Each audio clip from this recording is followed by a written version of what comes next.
Thanks. Thanks for coming. It is about the title, Community Cloud from Scratch. The main objective of this presentation is to see the beginning of the inter-cloud paradigm. We have make an effort to make first steps to make this inter-cloud scenario. At the beginning, I want to introduce that we are talking about community. We are community, we're talking about people. You know, this is the base of the human tower in Catalonia. It's a traditional sport there. And at the end, people, as the who needs services, is building these towers. These towers together, to mature together, and to make different things, and to interact with technology, for instance. And OpenNebula, you know, an amazing product, an amazing project that you are using, your benefits. And I think that you agree. You agree that we are OpenNebula, it's amazing. Hands on, please. OK, OK. Thank you for coming after lunch. At the end, about CESCA is the organization that I'm working for. It's a public consortium created in 1991. And it's funded by all the public universities of Catalonia and the government. And we are offering ICT services to all the research on education actors in Catalonia, about 90 institutions. And the end, what cloud computing really means for research and education. It's a strategy, it's a paradigm, it's a fashion. At the end, I want to introduce research and education networks. Some of you providing for commercial, and commercial enterprises, and this is what is this? What is that? At the end, research and education networks is a non-profit internet service provider that is dedicated to support the needs of research and education communities. And what he has a high-speed backbone network, you know, and at the end, these networks, they are providing a lot of innovation. We're talking about new protocols, new architectures, cloud computing included. At the end, these research and education networks are an international project that in Europe, it's managed by Giant. In Spain, for instance, by Retiris. Catalonia, by CESCA. In United Kingdom, Janet, and so on. At the end, what cloud computing really means for this community is we have some big feedback for the user. And at the end, we have this scheme that maybe represents the kind of actors, modes, and the benefits that are well known in the community. But at the end, what are our users worried about? They know the capabilities of cloud computing, flexibility, reducing costs, maybe. But the main barriers of the cloud computing adoption for organization is, security, where my data.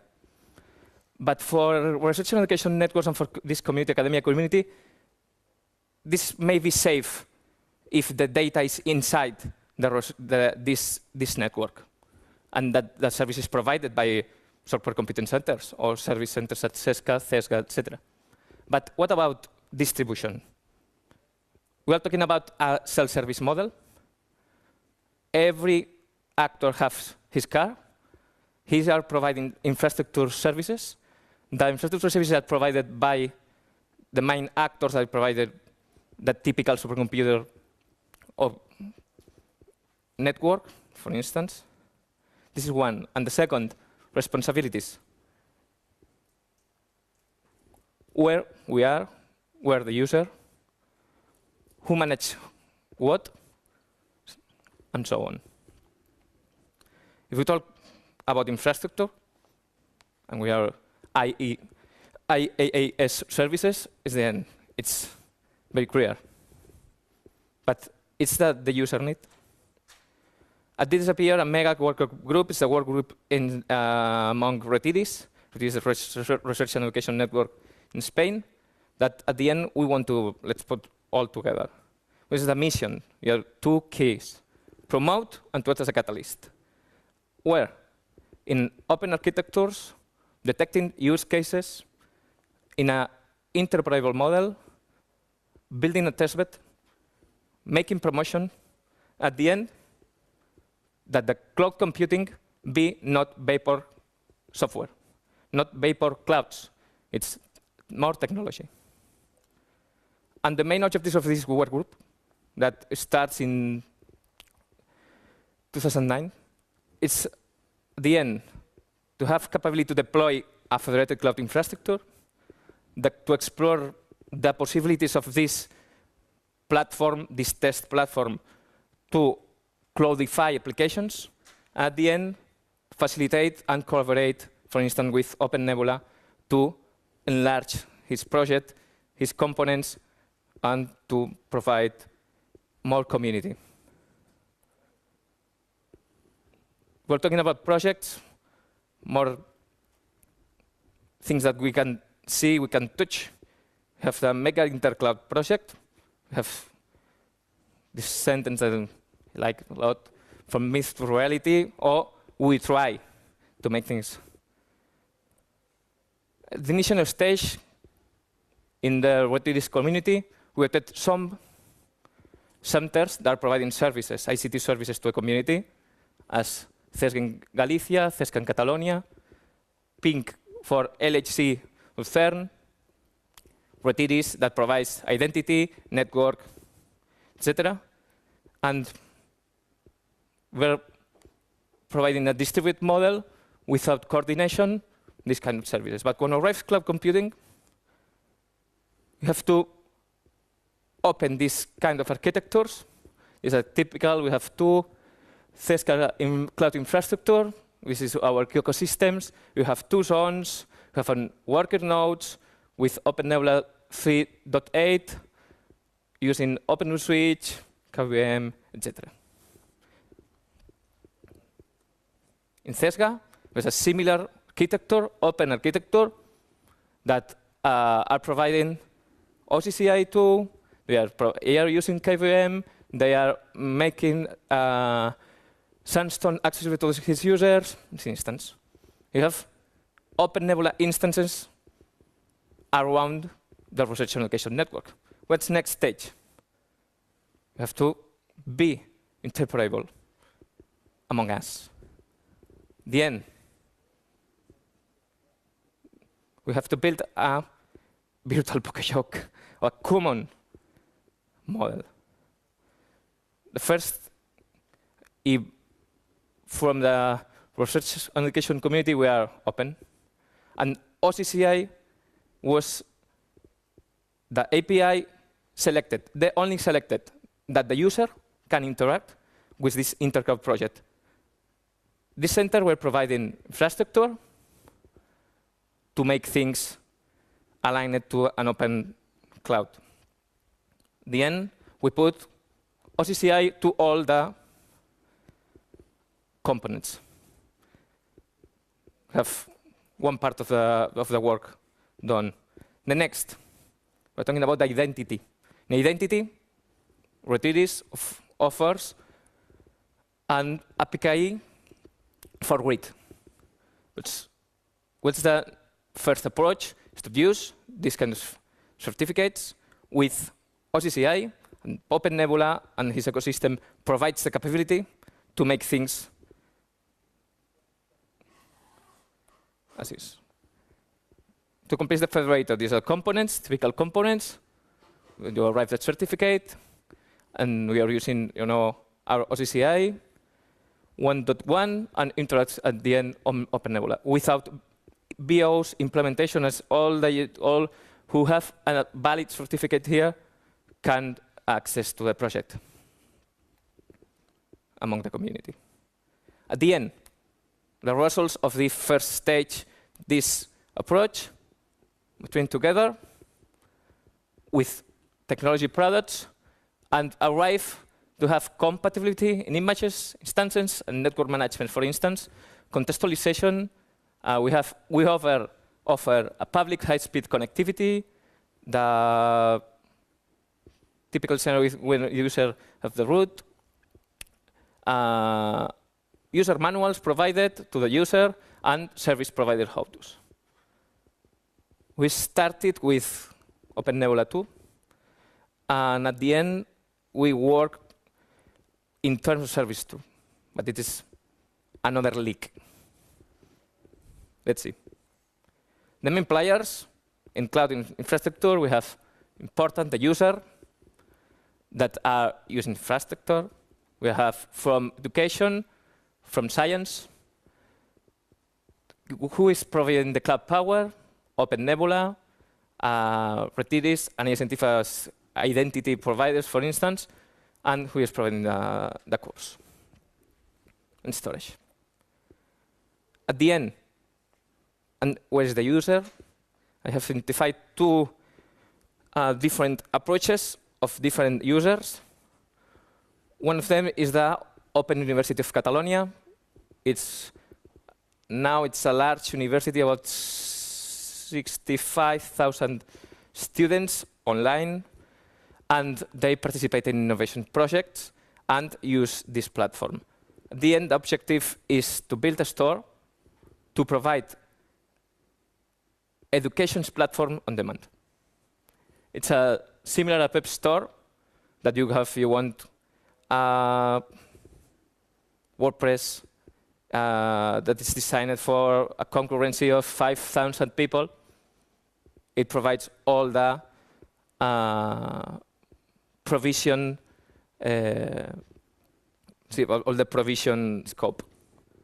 At the end, we are using with RESTful API, automation, on-demand, education, contextualizations, cloud. We're cloudifying applications now. This is a screen of the store, and you can provide it to cart, configure at the high level, and it provides over the cloud using OCCI this scenario. Another case, it's about science. It's about the Port Informació Científica. It is a tier 1 of the LHC project, and it interacts with DIRAC. DIRAC, you know DIRAC, it's an interware for managed grid. And at the end, we want to provide cloud capabilities to DIRAC. The leader is Victor Mender from PIC, with interaction with CESGA, Santiago University instance. At the end, integration, scientific purposes, job-oriented, and so on. We can see the architecture of DIRAC and interaction. We can see a new component, where is the user. At the end, how can make jobs. At the end, the new things. You have a director that interacts with the cloud manager, and at the end, with the mega cloud infrastructure federated. If we see the life cycle of a virtual machine, at the end, the XC director, using the API OCCI, use a image repository to provide the image. When the instance is running, we will some virtual machines running, and considering the architecture of DIRAC, it's a virtual machine that works, that it's in contact with the scheduler and reports statistics, for instance.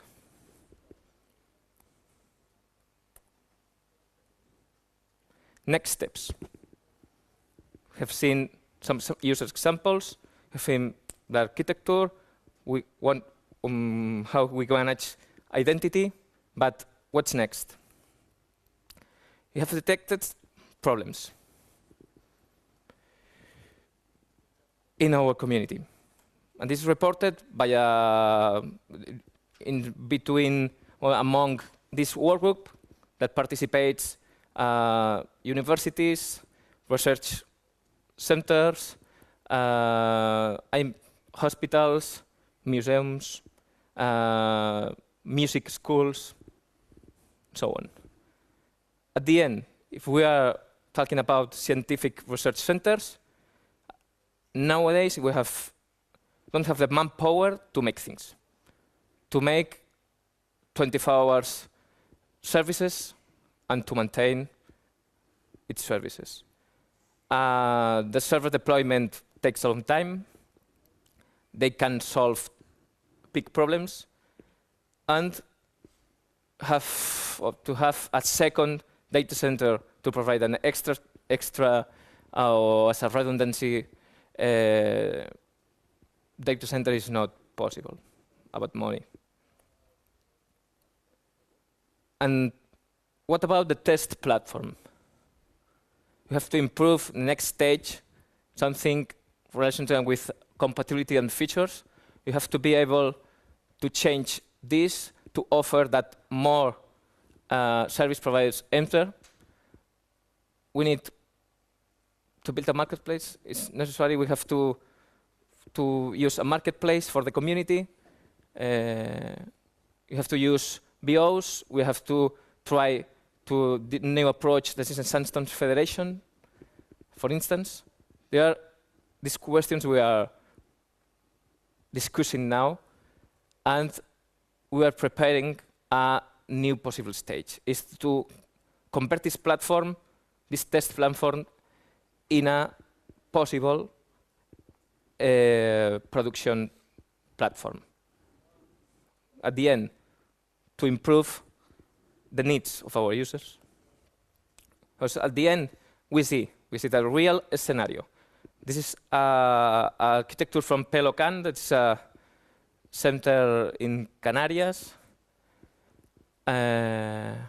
Oceanographic platform in Canary Islands. And this is his architecture now. We are working in a hybrid cloud with Amazon. And they have, in the private cloud, OpenNebula, and in the public cloud, EC2. This is the typical scenario that we have seen, and we are sure that at the first stage, we are in hybrid clouds. We can change this with infrastructure provided by service center that are inside the research location. It can interact with commercial providers. Helix Nebula is making something like that. All is open, because cloud adoption in this kind of communities goes slow. At the end, some conclusions. We have new challenges inside the community. One of them is about federated user authentication and authorization with different cloud managers. The problem is the interoperability in APIs. You know, OCCI is not adopted in all the products, or you have to manage at the end 3 or 4 APIs. You have to have secure UVM image distribution and validation. At the end, heterogeneous cloud managers. The main part, the key part, is the counting. The counting that at the end is directly related with money. And this is another leak too. And at the end, work with SLAs and to manage where I can put my workload, IT workload. We trust that we trust in a future community-federated cloud model with some advantages. It's clear, scalability. Commercial providers included, why not? A distribution exponential by nature. Resource sharing, reducing costs, theory. High availability. And at the end, an efficient use of infrastructure. Thanks. That's all. I think that's 3 minutes, no? It's remaining, approximately. And at the end, the community, people, and the user needs, I think that the human tower can arrive to the clouds. And that's all, folks.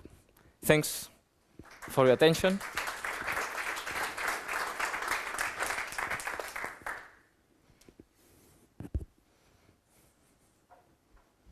Any?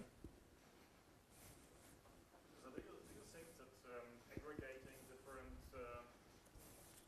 cloud providers or being able to use different cloud providers is something that should be like provided as a service itself, or because in the talk before, like the guy from the space agency was like telling how they were like integrating and brokering all these services themselves. So do you think this is one of this is one of the main of approach that we are discussing, and there are two models: brokering model, distributed model.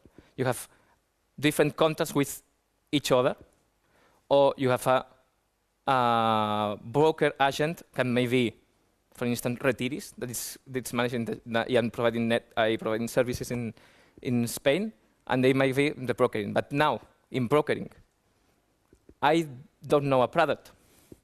I know projects, Contrail, competitor one, for instance. But a product to buy nowadays, commercial product, that covers and that don't reduce functionalities in the service provider or infrastructure service provider, I think that's in a green scenario now. And this is the main key for the evolution of this kind of initiatives. That is to decide, to discuss. We have which is the new model. We can continue in a distributed model. We need brokering. I think in the commercial arena that you are in providers, maybe, it's a strategic approach. Maybe the broker have all the eggs in the same bag. It's something to discuss and to see. It's about the next stage, about to make or to interact with cloud providers of different cloud providers.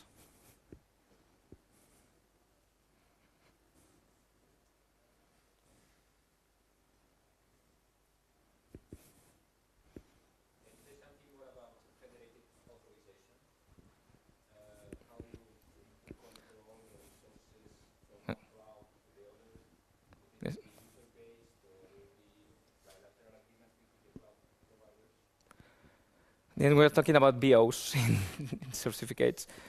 Now it's not implemented, but depends. As I think this is the same question. That it depends the approach. If we are in a brokering, the authorization is broker. It's a task of the broker, no? To arrive with the user that can use.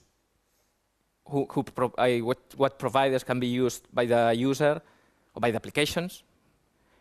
And inside the provider now, in the case of CESCA, for instance, we are in a pay-for-use model that are controlled users of our community that are using a quota, or we have controlled by quota, and they can access to some templates, or if you are going inside OpenNebula, for instance.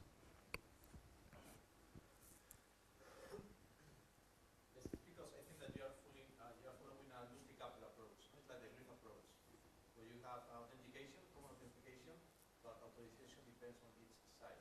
Yeah. So you have to apply. When you have a certificate to access in Bethesda, but all the different things that I have hand over not to use those resources. Yeah. This is one of missing things. And at the end, we have the users inside the cloud, the distributed cloud. But that's really the way you want to have commercial providers. I mean, you should follow that with the couple approach. Yeah. that this is one of the things. The next steps is the maybe sandstone federations at the application level. You know, in Redis there is an initiative, identity initiative, identity providers, and at the end maybe Sandstone were integrated and not using certificates, for instance. If you do that, you have to use OpenNebula and all. Yeah. A good point.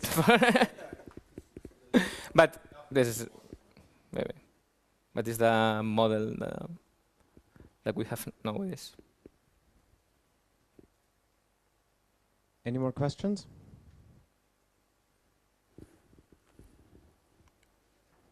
Okay, great. Thanks. Thank you.